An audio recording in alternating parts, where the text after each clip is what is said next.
Did I ever tell you how lucky you are by Dr. Seuss? Did I ever tell you how lucky you are? When I was quite young and quite small for my size, I met an old man in the desert of Dries, and he sang me a song I will never forget. At least, well, I haven't forgotten it yet. He sat in a terribly prickly place, but he sang with a sunny, sweet smile on his face. When you think things are bad, when you feel sour and blue, when you start to get mad, you should do what I do. Just tell yourself, ducky, you're really quite lucky. Some people are much more, oh, ever so much more, oh, much more unlucky than you. Be glad you don't work on the Bung Bridge that they're building across Boober Bay at Bomb Ridge.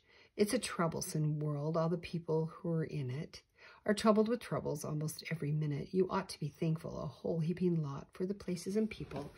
You're lucky. You're not. Just suppose, for example, you live in Gazette and got caught in that traffic on Zate Highway 8. Or suppose, just for instance, you live in Gezer with your bedroom up here and your bathroom down. With your bedroom up here and your bathroom up there. Whoa.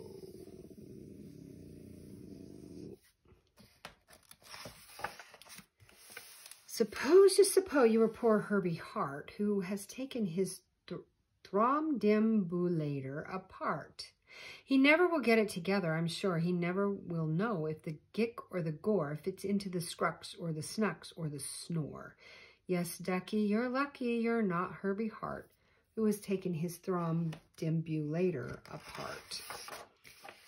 Think they work you too hard? Think of poor Ollie Sard.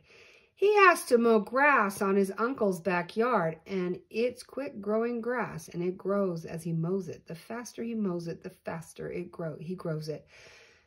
And all that his stingy old uncle will pay for his shoving that mower around in that hay is the piffless pay of 2 duklas a day, and Allie can't live on such piffulous pay.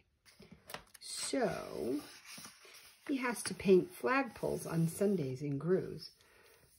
How lucky you are you don't live in his shoes.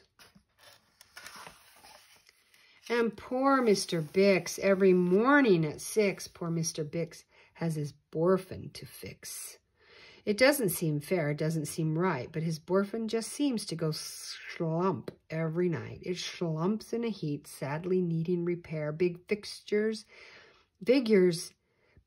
figures it's due to the local night air. It takes him all night to unslump it, and then the night air comes back and it slumps once again. So don't you feel blue. Don't get down in the dumps. You're lucky you don't have a borfin that slumps. And while we're at it, consider the schlots, the crumple-horned, web-footed, green-bearded schlots, whose tail is entailed with unsolvable knots. If he isn't muchly more worse off than you, I'll eat my umbrella. That's just what I'll do. And you're lucky indeed. You don't ride on a camel. To ride on a camel, you sit on a whammel.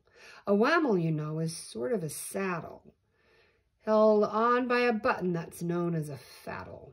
And boy, if your old whammel faddle gets loose, I'm telling you, ducky, you're gone like a goose. And poor Mr. Potter, T-crosser, I-dotter. He has to cross T's and he has to dot I's in an I and T factory out in Van Nuys. Oh, the jobs people work out west here, near Hotch, there's a Hotcher, bee watcher. His job is to watch, is to keep both his eyes on the lazy town bee. A bee that is watched will work harder, you see. Well, he watched and he watched, but in spite of his watch, the bee didn't work any harder. not much.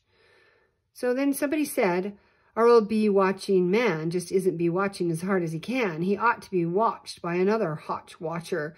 The thing that we need is a bee watcher. Well, the bee watcher watched the bee watcher. He didn't watch it well, so another hotch watcher had to come as a watcher. And today, all the hotch watchers who live in Hotch are watching on watching the watcher who's watching that bee. You're not a hotch watcher. You're lucky, you see. And how fortunate you are not, Professor Debris, who has spent the past 32 years, if you please, trying to teach Irish ducks how to read Javanese. And think of the poor puffing Pugelhorn players who have to parade down the Pugelhorn stairs every morning to wake up the Prince of Buboken. It's awful how often their pugels get broken. And oh, just suppose you weren't Harry Hadow. Suppose you were poor Harry Hadow. Try as he will, he can't make any shadow. He thinks that perhaps something's wrong with his giz, and I think that, by golly, there probably is no shadow. And the brothers Bazoo, the poor brothers Bazoo. Suppose your hair grew like theirs happened to. You think you're unlucky. I'm telling you, Ducky, some people are muchly, oh, ever so muchly, much more unlucky than you. His hair stuck to his beard. His hair stuck to his beard. That would be no fun. And suppose that you lived in the forest in France, where the average young person just hasn't a chance to escape from the perilous pants-eating plants. Oops. But your pants are safe. You're a fortunate guy, and you ought to be shouting, how lucky am I? And speaking of plants, you should be greatly gladdish. You're not Farmer Falkenberg's 17th radish. Look at the little worm. 1, 2, 3, 4, 5, 6, 7, 8, 9, 10, 11, 12, 13, 14, 15, 16, 17th radish right there. The worm is getting him. And you're so lucky you're not Gucky Gown, who lives by himself 19 miles out of town in the ruins of Ronk. Ronk is rather run down. And you're so lucky you're not a left sock left behind by mistake in the caverns of Croc.